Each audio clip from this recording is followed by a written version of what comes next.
آخری عشره ده پدې کې الله رب العزت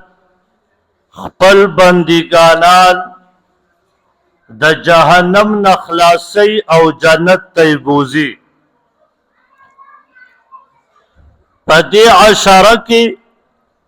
الله رب العزت ډېر لوی فضل او کرم کوي او دغه فضل او کرم نبی علیہ الصلوۃ والسلام مونږ ته په احادیث مبارکو کې ښودلی دی چې دغه عمل څوک کوي نو دله لار د جنت الله رب العزت آسانه کی. ځکه خو الله فرمای چې اے نفسا زما چې تعالی کم نفس سامي در کړی دا او زما بندای اے نفسا ته داخل شه جنت ته په کم حالت کې مطمئنه چې ته په ښه اطمینان کې وای، یعنی تعالی به تکلیف نه،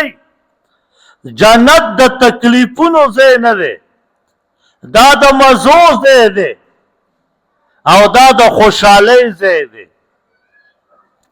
خو الله رب العزت په قرآن کې چې ته وګورې او کله خپل رحمت ذکر کوي نو په هر ځای کې به اکثر چې خپل رحمت ذکر کوي نو صيغه د مؤنث راوړي. ورحمتي وسعت، الله فرمایي زما رحمت پراخه ورحمتا نه وي ولی په نسبت د پلار او مور کې د مور مینه ډېره د بچي سره. نو الله رب العزت به صيغه راوړي هغه به هم د مؤنث راوړي. لکه په دې ځای کې الله فرمایي فادخلي فی عبادي، هر ځای کې صيغه د مؤنث راوړه. دا د الله رب العزت رحمت ته. او کله چې الله خپل رحمت بیا ښیي چې زما بنده چې ته کله مال راځي او توبه وباسې نو بیا صيغه د مؤنث راوړي قل یا عبادي الذین اسرفوا علی انفسهم لا تقنطوا من رحمت الله، بیا صيغه د مؤنث راوړي. حالان کې انسانانو ټولو ته خطاب کی مذکر او مؤنث ته، خو لیکن صيغه د مؤنث راوړي. یا عبادي الذین، اے زما بندګانانو، ولې دلته الله خپل مینه ښیي، ځای په ځای الله مینه ښیي او مینه کې به صيغه د مؤنث راوړي. دا د الله رب العزت په مونږ او تاسو رحمت دی او ډېر د مینې سره بیا الله خطاب کوي. نو الله رب العزت انسان لا بانه د جنت ګوري، خو چې دا بندی مونږ غوندې ګناهګار الله مو د جنت ته بوځي چې زما دا بندی او عمل وکړي چې لار ولا اسانه کړم بس چې جنت ته یې داخل کړم. الله رب العزت کوي ظلم نه کوي. په قرآن کې الله فرمایي وما ظلمونا ولكن كانوا انفسهم يظلمون. الله فرمایي چې دی په ما ظلم نه دی کوي لیکن دی په خپله په ځان ظلم کوي. وما ظلمناهم، بل ځای کې الله فرمایي وی دی په خپله په ځان ظلم کوي. اوس الله ظلم نه کوي او نه الله په چا باندې دا غواړي چې زما دا بنده دی نه کامیابه شي. خو الله رب العزت صرف دا دنیا دا د امتحانګاه ځای جوړ کړی دی، خو الله رب العزت بانه غواړي. لکه عائشه رضی الله تعالی عنها، عائشه رضی الله تعالی عنها یو ځل ناسته ته او په جړا شوه. نبی علیہ السلام ته فرمایي ولې جارې؟ وی د الله پیغمبره جهنم مې رایاد شو نو مې جاړل، ځکه مې وجاړل جهنم راته رایاد شو چې دا جهنم اور به څومره سخت دی. او بیا ورته عرض کوي د الله پیغمبره تاسو به د خپلو بیبیانو د خپل خاندان په کوم ځای کې به تا مونږ ګورو چې ته زمونږ مدد وکړې د قیامت په ورځ؟ نبی علیہ السلام ته فرمای یا عائشہ رضی الله تعالی عنها په درې ځایونو کې انسان د انسان مدد نشي کولی. یو د میزان په تله کې هلته کې څوک د بل بندې مدد نشي کولی د میزان تلې په ځای کې. دویمه دا چې د عمل نامې په ټیم کې بل انسان د بل انسان مدد نشي کولی چې دته عمل نامه فاما من اوتی کتابه بیمینه واما من اوتی کتابه وراء ظهره او بل ځکه الله فرمایي بشماله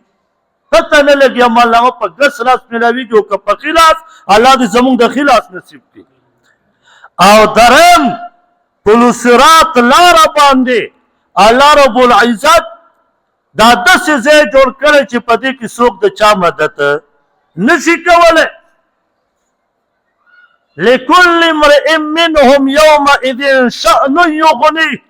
هر سړی به منډې وی وامه وابي وصاحبتي وبني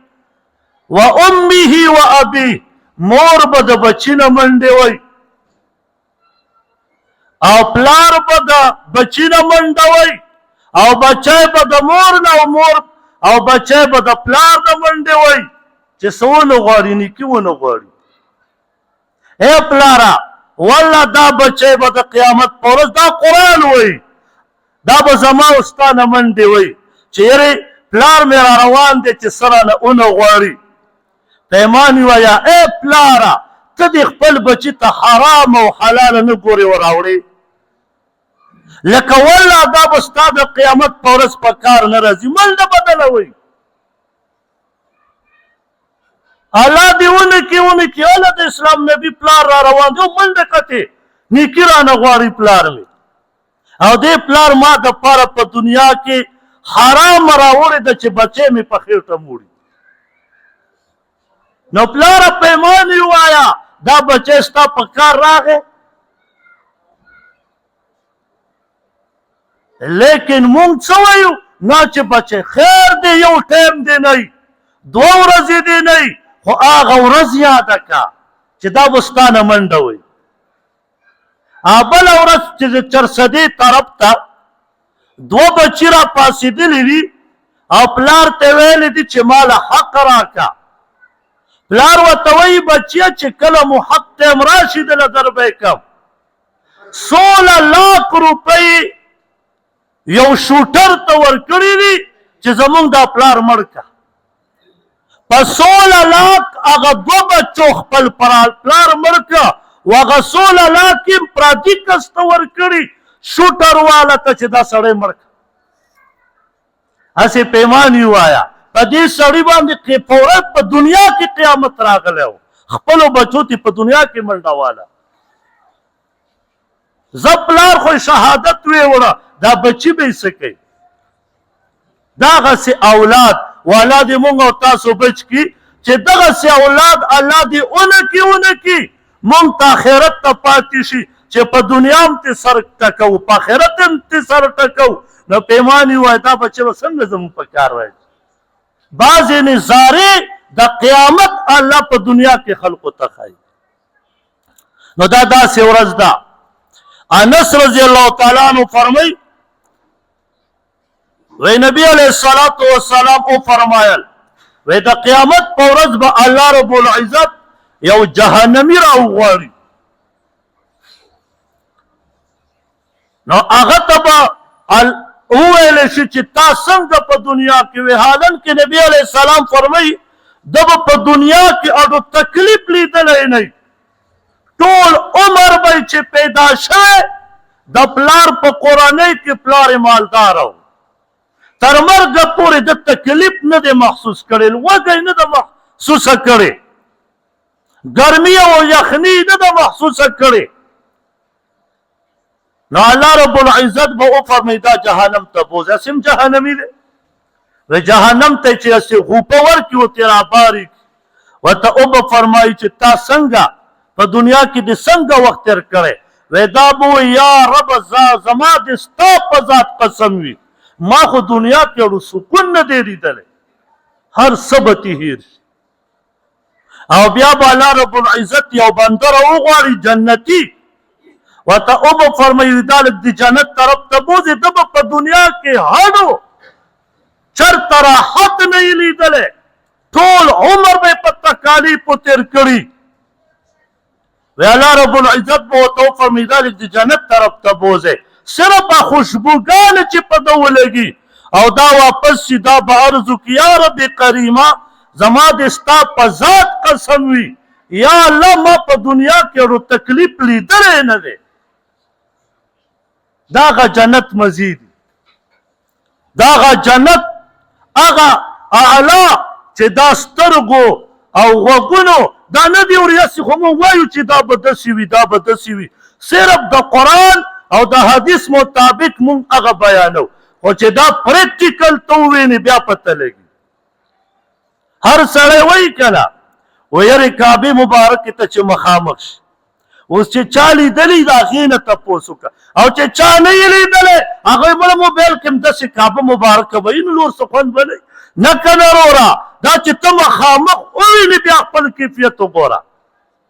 والله چې د اوسپنې نه دې سخت زړی اوسپنه اور ویلې کوي والله چې د اور غونه نه دې زیات سخت زړی او اور اوبه مړې کوي او والله چې دغه اوبه چې اور مړ کوي چې د دې نه دې زیات سخت زړی خو چې کعبه مبارکه دې ولیده که ستا خپلې سترګې راټینګې کړې تا ماته یې دروغ دې ویلي نو جنت به څومره اعلی عبدالله بن عباس رضی الله تعالی عنہ فرمای وی نبی علیہ السلام او فرمایل وی دو داسې سترګې دي چې الله رب العزت با جهنم اور دې سترګو ته نه رسیږي دې وجود ته به نه رسیږي و یو هغه سترګه چې د الله د یرې نه د ده سترګو نه اوښکې وبهیږي ځان ته ناست دی دعا کوي الله نه غواړي او د جهنم نه ویریږي د الله د قهر نه ویریږي او د ده د سترګو نه اوښکې وبهیدې وی الله رب العزت په دغه سترګه جهنم ته وروانه چي او دویم هغه سترګه چې فی سبیل الله په لاره د الله په لاره یعنې جهاد کې دا سترګه ټوله شپه چوکیداري وکړي چیرې مسلمان ته څوک تکلیف ورنه کړي دغه دوه سترګې به جهنم ته لاړې نه شي مونږ ټول عمر تېر شو زموږ په پټه باندې د الله د یرې نه اوښکه ونه بهېده چې د الله د یرې نه زموږ سترګو نه اوښکې وبهېږي یو ځل عمر رضی الله تعالی عنہ زوی عبدالله بن عمر رضی الله تعالی عنہ راووت او را روان دی اوس د مازدیګر لمونځ راووته چې اوی کته یو لوار لګیا دی او اور یې بل کړی دی په کویلې باندې او اور یې داسې لمبې وی او ده پکې یو اوسپنې شی ایښودی دی د هغې نه چاړه یا توره جوړوي عبدالله بن عمر رضی الله تعالی عنہ چې هغه اور ته وکتله اوسپنه پکې پرته وه او تکه سره شوې وه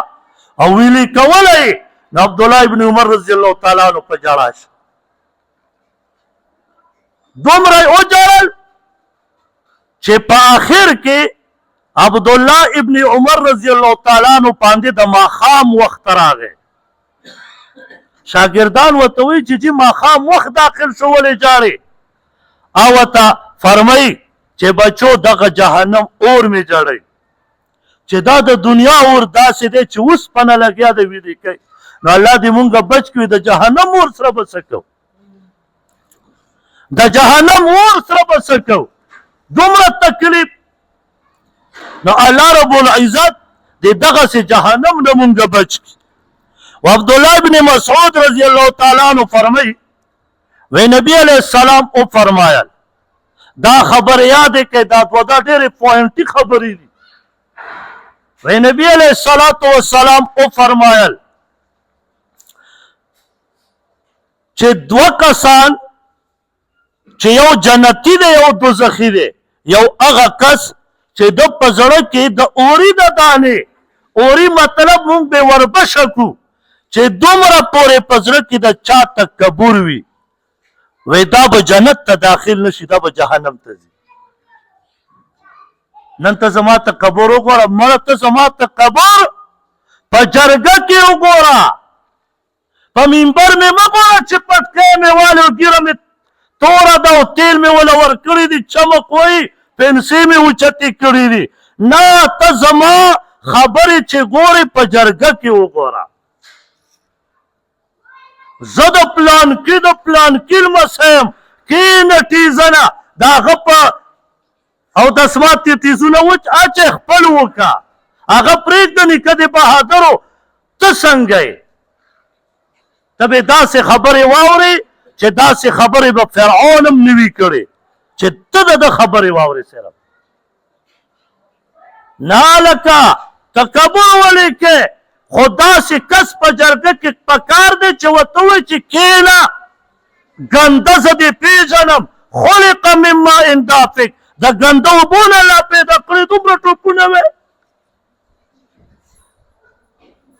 نو دغه زمونږ تکبر دی بیا چې دا کله بازار ته راوځي پنسې به ښکته کړي اوچت به ګوري چې کنې زما مطابق سړی نشته دغه تکبر دی الله دې موږ او تاسو ته بچ کړي نو تکبر سړی چې متکبر وي نبی علیه السلام فرمایي دا به جنت ته نه ځي او دویم هغه کس نبی علیه السلام فرمایي چې د اوري د دانې عمره د ده په زړه کې ایمان وي دا به جهنم کې نه پاتې کېږي دا به الله جنت ته بوځي خو چې ایمان وي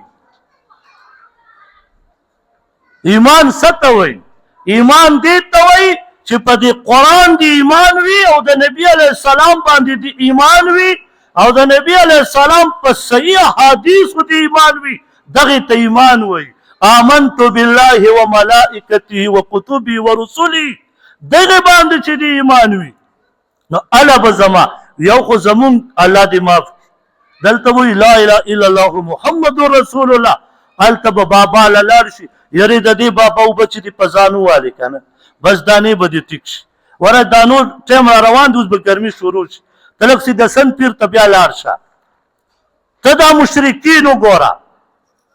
او چې بار راوځي الحمدلله مسلمان یم نو تا خو ایمان پسې د سن پیر کې پرېښودو که نه مسلمانه دې کې پلانکي بزرګ توکاڼې تو کړې وې نو والکه هغه توکاڼې خدای دې د دې توکاڼو په نیکه وړي دا ختمېږي که نه ختمېږي دغه زمونږ الله مو دې معاف کړي به دغسې زمونږ ها دا یاد وساتې یوازې دا نه ما خو تاسو ته ویل پټکی به یې والی وي ګیره به یې پرېښي خوټه چوغه به یې اچولي ته به چې دا علم په دې چوغه کې دی او ناس به وی اون کی ہڈیوں کی وہی پیدے ہیں دا سے بشروع جس میں کتابوں نے لکھا ہے میں سبھی لکھلی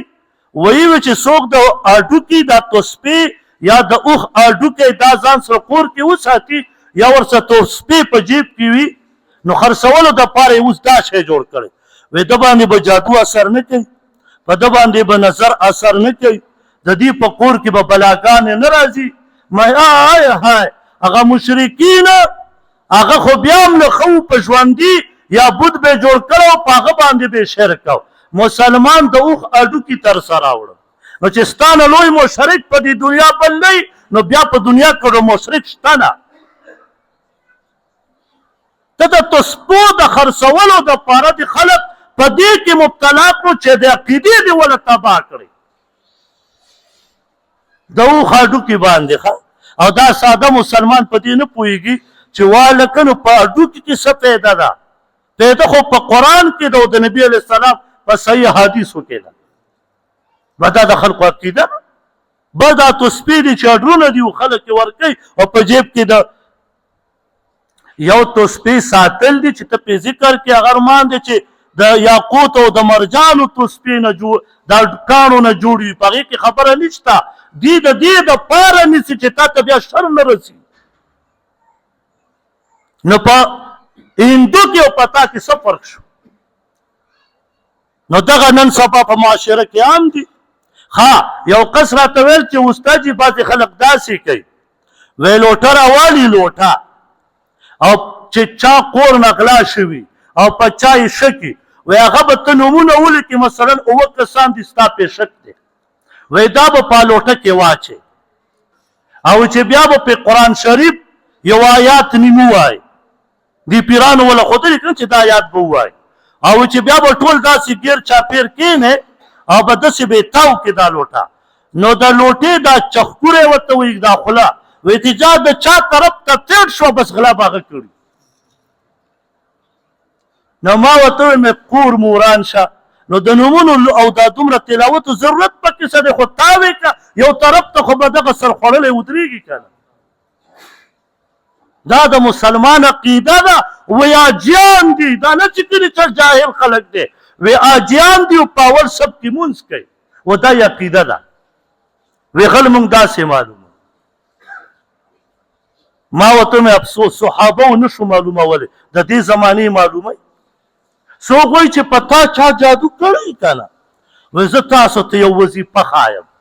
وی تاسو به دا صورت دومره کرتي وای او چې بیا به وده شئ اوس په خوب کې در باندې فلسطین فتح کوي ښه وی وده به شئ او چې مړه تا ته به الله خوب کې سړی وښه چې پلان کې در باندې کړی نو ما نبي علیه السلام 6 میاشتې تقریب تیر کړ هغه له پته نه وه او تعالی د دې دم هم پته شته او تعالی دا هم پته شته چې په خوب کې به دل الله وښایي تعالی به الله په خوب کې ټرمپ وښایي یا په ټرمپ پسې امریکې ته ځي تعالی به نیتن دی یا یهودي که څه د اسرائیلو بادشاه هغه به تعالی الله خوب کې وښایي ته به هغه پسې هلته ځې دا هغه نن سبا الله مو دې ماف کړي دغه شرکیات مونږ کې موجود دي مسلمان ته نه خبره دی څوک به وایي 27 رمضان باندې چې سبا 27 رمضان وي نن د شپې ته به د غنمو دانې راوالې او چې څه حاجت دې وي که نه په دې غنمو دانو به دا وظیفه وکړې نو تا ته وایي 50,000 کرتې به ته پې دا وظیفه وکړې مړه وی چې سهار راپاسې کار به دې شوی مې کور دې وران شه په کشمیر کې مې پلکونه مجاهدین ورکړه فلسطین کې مې پلکونه مجاهدین ورکړه کور دې وران شه دغه وظیفه وکړه چې دا یهود الله تباه کړي نو بیا څه وایي وی که تاسو یې نشئ کولی مونږ ته نوم راواستوئ د خپل او د پلار مونږ به ستاسو دپاره وکړو خو ما بلوټوت هم پکې لګېدلی دی بلوټوت زه دغه پکې لګولی دی چې بس تاله و ستا کنیکشن به زمونږ سره شي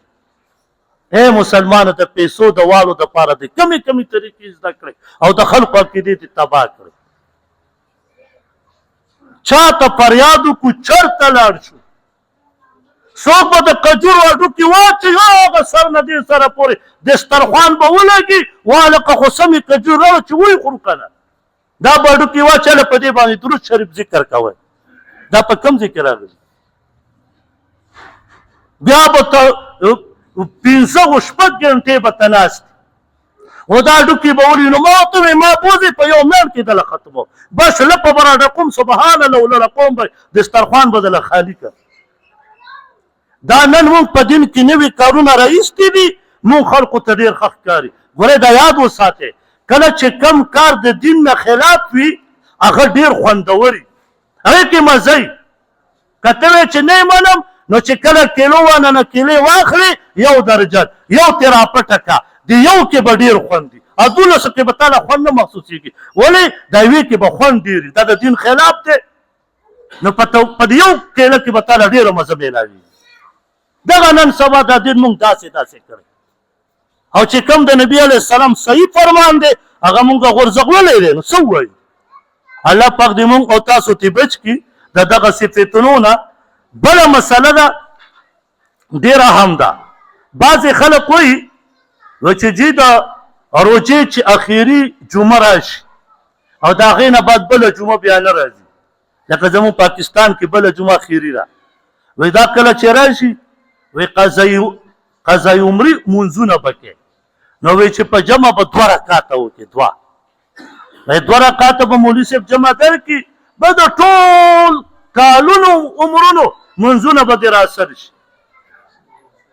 نو ما ورته وویل چې افسوس نبي علیه السلام په جنگ خندق کې درې څلور منځونه بعضې روایتو کې راځي درې او بعضو حدیثو مبارکو کې راځي څلور دا منځونه ترې قضا شو نبي علیه السلام به فرمایلي وی که نه چې په یو ځای بې څه نه کړو دومره ډېر منځونه دي بس روجې ته به وسات وکړو د جمعې اخري په ورځ به 2 رکعات وکړو ټول به خلاص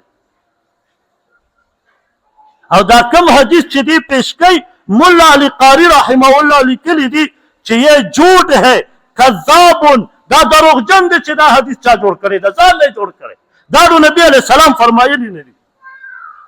او قضای عمرې منځونه په دې اوس یې ګرمي را روانه داسې 2 ګنټې خوب مو د شپې نه وي بس پراته به یو بس داسې جمعه ورځ به راځي ټول منځونه به راګرځي دا والله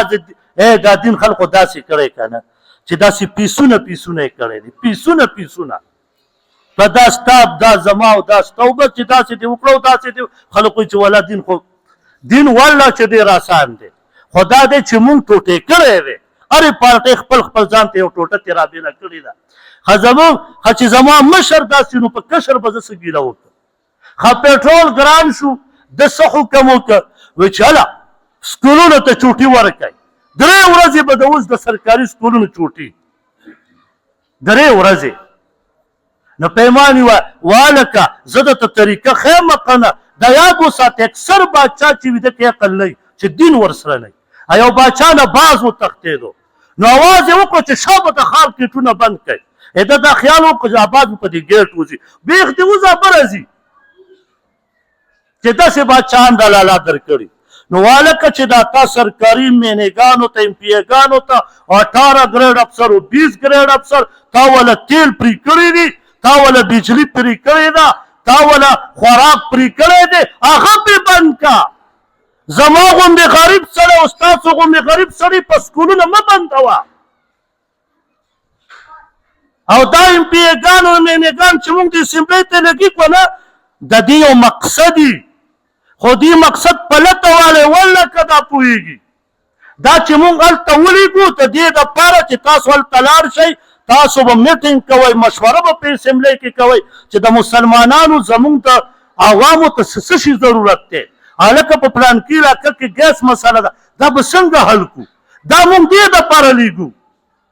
یارې په پلانکي ځای کې بجلۍ مسله ده دې به میټینګ کوي په اسمبلۍ کې به راغونډېږي هلکه د دې به څنګه دفاع کوو هلکه تیلو کسالي شوه تیل ګرانېږي څه چل وکړو دې به په خپلو کې راغونډېږي پیسې به اچوي خو دا تیل به عوامو ته لږ ورکوي موږ دغه امپیګان د دې دپاره هلته لیږلي او دا دې څه وکړه دې هلته په یو بل تهمت اوس پي ټي آی والا جمعیت والا اوس جماعت اسلامي والا نواز شریف داسې هغې موږ ته دې ته دغه شی جوړ کړی دی والله که دا په دین پوهېږي چې د اسمبلۍ مقصد څه دی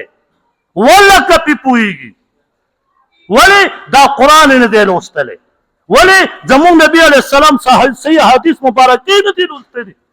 نو چې ته داسې جاهل ولېږې نو دغه جاهل مطلق به هم داسې مطلق او کوتک راوځي دا د څه خبره دی چې د حکومت ته سړی لاړ شي د ده به څه کاري عمر رضی الله تعالی عنه په دور کې قصالي راغله سخته قصالي وه عثمان رضی الله تعالی عنه کم او بیش 1000 اوښان را روان دي دویم نایب امیر دی په عمر رضی الله تعالی عنه پسې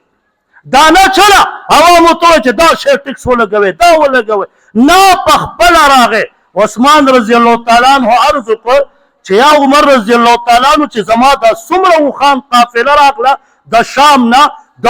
لکونو روپو دراهم سامانو پکې وی چې جي دا ما د خلقو ته فی سبیل الله ورکړه داسې مشر مونږ غواړو دا نه چې مونږ نه سرمنې ویستې دا زمونږ بس مړی الله مو دماغ کې خفه کېږئ به نه دا ځمکې سکلان دي پراته دا ما ورته دومره راوچت کړو که نه دومره چې بر باندې بیا سوري غلی شه چې مونږ ورته پېټرول ګران شو ته خو جلوس ته راوځه دا ولې دا ما ورته هلته رسولي دا چې ما ورته نه وی رسولي که نه دا به داسې نه وي خو که اوس مونږ چغې وایو چا ته څه په زوراسې مو ځان ستړی که والله که پته زمونږ دا خبرې به وررسېمو که نه او که وررسېم وي دا یو غوږ د اورېدلو دی او بل د ایستلو دی بس په دې واوري په دې وبسې زما هسې وړوکی ملا داسې ځان ستړی نو دا الله دې مونږ او تاسو معاف کړي، مونږ ته دې الله ښه بادشاهان راکړي او الله رب العزت دې زموږ مغفرت نصیب کړي. او په دې اشاره کې دا دعا ډېره زده کړئ. ټولو ته خو به انشاءالله درځي، که چاله نه ورځي دا زده کړئ. نبي علیه السلام دا دعا ښودلې ده، کیدای شي لیلة القدر شپه راشي، هره شپه یې وایه، هره ورځ یې وایه، کیدای شي پکې راشي اللهم انک عفو تحب العفو فاعف عني.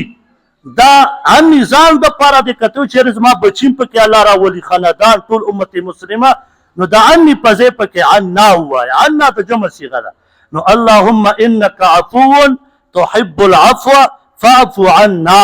دا دعا په ځان لازم کړئ چې څومره ویلی شئ. د وظیفه زه نه در کوم چېرې 200 کرت یې وایه، 201 کرت یې وایه چې مخکې لاړ نه شو. نه، دا نبي علیه السلام وظیفه ته چې څومره یې ویلی شي ویلی وایه. او کله هم چې څوک وظیفه درکړي چې دا وظیفه کوه، ورته ویې لکه چا ویلي، دا ترې تپوس کوه، په دې باندې ګنهګارېږي نه. ورته د ځان نه وظیفې زه نه منم. قرآن کې راغلي، نبي علیه السلام فرمایلي. اوس هر سړی وایي چې په چا مصیبت وي چې داسې داسې ووایي که نه، ولی کښېنه چې په چا مصیبت وي. موږ ته نبي علیه السلام ښودلې ده دعا. ابراهیم علیه السلام چې اور کې و مصیبت وپې، دا نبي علیه السلام بخاري شریف کې موجود دی. و ابراهیم علیه السلام دا دعا کوله، حسبنا الله ونعم الوکیل. دویمه دعا چې چا باندې مصیبت وي او دا وایي دا مصیبت الله موږ نه لرې کړي، نو هغې یونس علیه السلام دعا موږ ته ښودلې ده. په قرآن کې په 17 سپاره کې الله ذکر کړی، لا اله الا انت سبحانک انی کنت من الظالمین، لا اله الا انت سبحانک انی کنت من الظالمین. دا دعا وایه. دا نه چې 4 رکعاتو نیت وتړه او په سجدې کې چې ور پرېوځي، دا به 141 کرت په یو سجده کې ووایي، دا بله به بیا ووایي. انشاءالله چې راپاسې که نه بس پښمني ټیم وایي، بس تا بیا دعا ته ضرورت نشته. دا والله چې دا ټولې قیسې د خلکو د ځان نه جوړې کړي. بعضې پکې وي زما پکې کار شوی دی، نو په سلو کې خو یو بې غیرته کار خو به خامخا کوي، هغه به بل څوک وکړي، ته به چې ما په مونځ وکړه، په مونځ یې نه یې کوي، دروغ وایي. الله پاک دې پې عمل کولو توفیق راکړي. دعا وکړه.